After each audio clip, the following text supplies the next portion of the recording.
โหงามเนาะลังเนาะนี่พี่น้องปางามป่าทางไผ่ไห้นะไห้แห้งแท้น่ะเสียงเล็กน้อยบ่ได้พี่น้องชุดเจ้ากินนี่บ่จะว่าเมื่อวานนี้กินจนเรือเป็นกินจนมัดแม่นบ่กินกูพูดนี่เลย กินตัวไข่ตำฮะไปเจ้าเมื่อปลาเลยดิไผ่กินน่ะก็สมบัติเพลงนะคนนี้บ้างแหละคุยเบื่อกินตัวคนเดียวเพิ่นกินมัดเลยแม่นบ่มันไปทางนี้เด้อมัดเพิ่นกินแม่นบ่แซ่บอยู่แต่เสียดายเผ็ดเนาะมื้อหน้าแกโตมื้อหน้าแซ่บก็แซ่บแล้วมื้อหน้าเดี๋ยวเฮ็ดให้มันบ่เผ็ดมื้อหน้าก็แล้วไปจักสั่งกินโอ้ยสั่งเอาอีกเพราะว่าให้เพิ่นกินได้ละ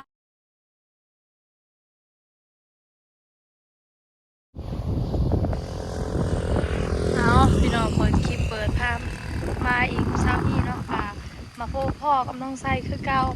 มื้อนี้ก็ไปหาน้องล่างเส้นเก่าเส้นเดิมเนาะพี่น้องมาตั้งแต่มื้อเช้านี่แหละแต่เพิ่นไปอาบน้ำเนาะเลยน้องไซกลับคืนแล้วค่ะนะกลับคืนล่ะไปคั่วไข่กินหิวข้าวเนาะพี่น้องจากน้องล่างนี่พี่น้องว้าเฮือนเพิ่นก็จนสิแล้วแหละพี่น้องเอาพี่น้องเอากราบสวัสดีเด้อสวัสดีและสวัสดีพ่อพี่น้อง FC เมื่อสู่คนบ่ว่าอยู่ในและก็ต่างประเทศเนาะพ่อแม่พี่น้องก็ยินดีต้อนรับผู้น้องน้องสายลุยคือเก่านี่มาหาทางน้องลังพี่น้องเส้นเก่าเส้นเดิมว้าวก็ถือว่าล้นได้แบบได้ไปหาเมื่อวานนี้ก็บ่ได้ถ่ายคลิปพี่น้องไปหาเพิ่นไปกินส้มพี่น้องโอ้ทางพอสร้างเพิ่นกะโอ้สิใส่ไม้แป้นแล้วบ่โดยสวัสดีโอ้จะลบเป็นได้ไปเฮือนได้ปั๊บเมื่อวานนี่ม้วนเฮือนลงล่าง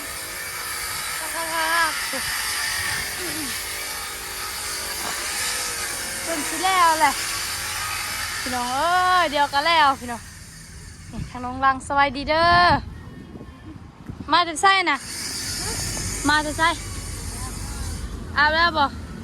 เฮ้ยเป็นยังน่ะป้าหากเห็นครั้งแรกมีแต่เบื้องนี่มันบ่ขออนุญาตเด้อขาน้องล่างเป็นผีถ้าใครบริดื่มยาก็เจ็บถ้าใครดื่มยาบริเจ็บฉันจะบริกินยานะเจ็บดื่มน้ำชาไทยบ่คือชาชื่อโดยบริกินบ่ยายังทำไม่กินข้าวโดยเสียเอายังนี่เนี่ยจะเอาให้สร้างฮะจะเอาให้สร้างให้สร้างเพิ่นกินข้าว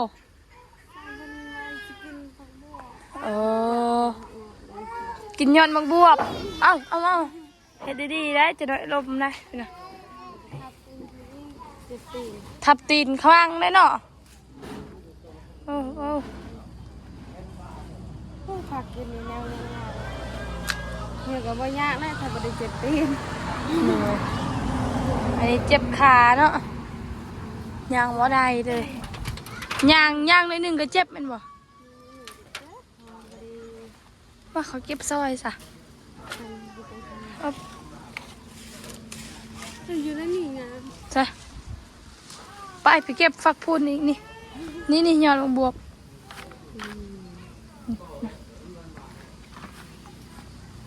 ป้าเสื้อไผ่เอาไห้นี่ไงคือบางแท้แพรนี่นะ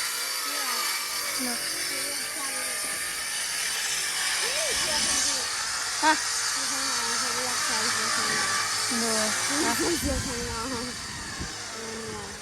ดูไปขอบคุณจ้ะทางคน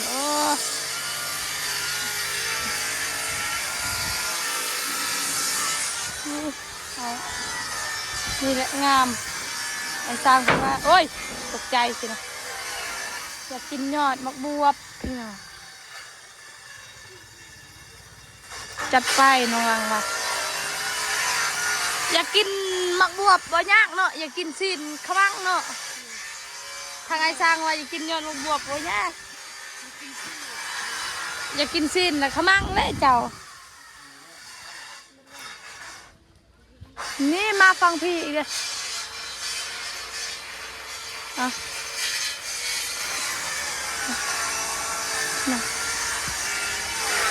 นี่แหละอ่ะไปนี่พี่น้องโอ้งามก็เด็กน้อยก็ให้กันชุดมุนอยู่ซองไฟนี่แหละสิปิวจะหน่อยพี่น้องโอ้งามเนาะลังเนาะนี่พี่น้องปางาม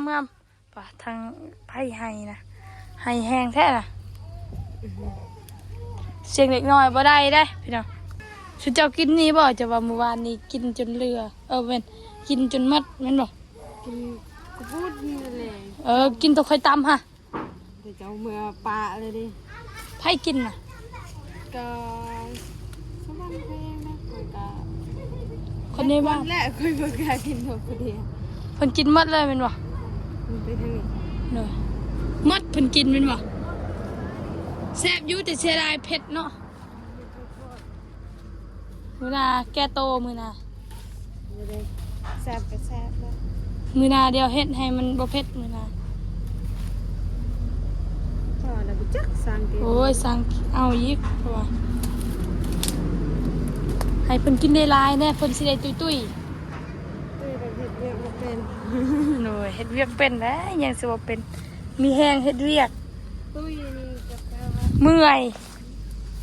เฮ็ดเวียกก็เมื่อยเนาะพี่น้อง เยอะแล้วคุณตุ้ยเป็นยางไปซื้อไปยังมันจ่อยแต่ว่าเพิ่นก็ยังดึงมอง ย่างไปซื้อก็เจ็บเนาะตุยนี่เมื่อยบ่แม่นเจ็บ เฮ้ย อ่ะว่าเด็กน้อยพังพุ่นเด็กน้อยปะโปเด้พี่น้องเขาถ่ายก็ว่าได้นี่ไปพาไปเบิ่งปลาอยู่พี่นี่ปลามังคุงไผ่นี่ฮะมังคุงท่าทักปลาคือเตี้ยแท้นี่น่ะไผ่เอามาให้เพิ่นนี่เด้อเพิ่นคือว่าเอาออกใบนี่ใบอันนี้ต้องเอาออกเลยพี่น้องเดี๋ยวเอาออกให้เพิ่นก็ได้เอาเพิ่นสีดาเลยนี่ใบแบบนี้เขาต้องเอาออกมันจึงงามเนาะลังโน่นี่เลยงามใช่ปลาคือเห็นเลย เห็นเดี๋ยวมันใหญ่เลยดิไปยืน ใส่ปลาดุกอยู่นี่เขาจะปล่อยวะ มันที่ปล่อยนะ มีแต่อยู่นี่เนาะใส่ปลาคือเห็นนะใส่จีเพิ่นกันเกลือนี่เห็นแล้วเนาะโอ้ปลาโอ้เขาจับถือปลาได้มันตีเอา พอแล้ว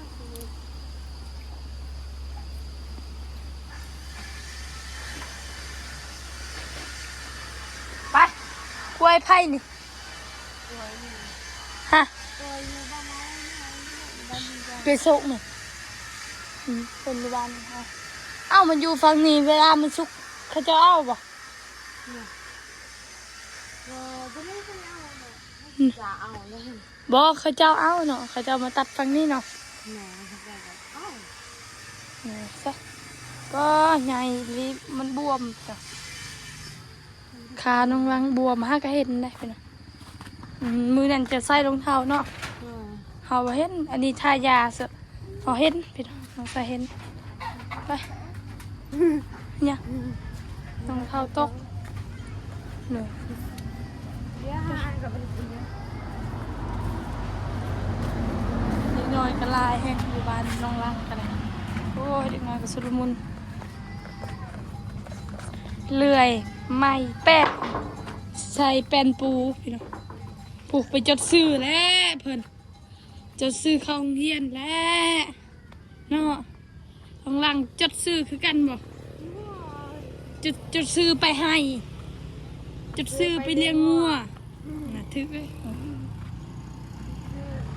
น้องล่างจดซื้อไปเลี้ยงงัวล่างก่อนบ่ เลยไปโอ้กำไรไพ่นี่งามแท้นี่ฮะ แม่ซื้อน้อง ฮะ แม่ซื้อน้องแม่ซื้อให้น้องจ้ะโอ้งามเนาะถ้าได้เพิ่นซื้อนี่10,000บ่เอาจับงามเนาะใส่ลงมือไหม มาแล้วมันไม่ใช่ของคือก้อนอยู่ก็ซื้อเดี๋ยวเขาไปใหญ่ เบิ่งเด้อไปใส่เอาใส่ให้กันนะนี่นะงาม คือว่านี่โอ้บ่ถือข่อยมันใหญ่เกิน มันแย่ อ๋อ คือว่า ใหญ่เกินน้องสาวเจ้าบ่ ด้วย เอ้าสิถึกบ่ น่าขนาดมือเคยกับบัตรค่อยซื้อแล้วได้ เลยฮะจะว่าหยังก่อนกินนี่ คือว่ามือเคยบัตรซื้อ เล เลย อันพี่นั่งอยู่หั่นก็ได้พี่น้องเพราะว่าบ่มีหมองนั่งไผนอนอยู่นี่แม่บ่แม่พ่อแม่เนาะกับน้องเพิ่นนอนแบบนี้เลยเนาะฝนตกนี่เปียกอยู่บ่ตาจะเปียกบ่เปียกนี่พี่น้องนอนสมดาวอังคารนอนสมดาวอังคาร บอลทุ่งดาวมันขาดเลย อันนั้นแหละนอนสมดาวนอนสมดาวเลยเพราะว่าขาดเลยเอ้าใช่นี่นะทางกระมาบอกเต่านี่นะป้าไพ่ซื้อมาให้นี่นะป้าเท่าไหรนี่1,500ป้าคือใหญ่แท้น่ะสิใช้ยังนี่สิใช้ยังนี่ มีต้นมะไม้ โอ้ค่ะใหญ่เวอร์วังอลังการพี่น้องใส่ทางแม่ไปเลี้ยงแล้วว่างัวมือนี่ เนี่ย เลยถ้าแม่ไปเลี้ยงงัวกับเจ้าเนาะเผาเอาน้องเนาะหรือว่าพ่อเอา พ่อเอาไปของ เลยไปว่า อย่าคอยแน่เบิ่ง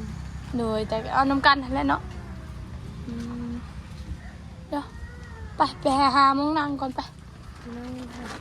นั่งดูใส่ก็ได้โอ้โทรศัพท์น้องล่างบ่นี่ หากเห็นเพิ่นใส่เคสได้โอ้มีเงินซ้ำเงินไพ่นี่ เงินก็ ไพ่เอาให้ ก็ว่ามันไปเอาให้แต่ว่าเงินนี้มันโดนอะไรได้เคยไปได้ซื้ออย่าง โดยจับคือได้เงินหลายแท้น่ะปันกันได้กว่า ลายได้ได้นี่คือพันละคือช่อง 50น่ะ เหลือ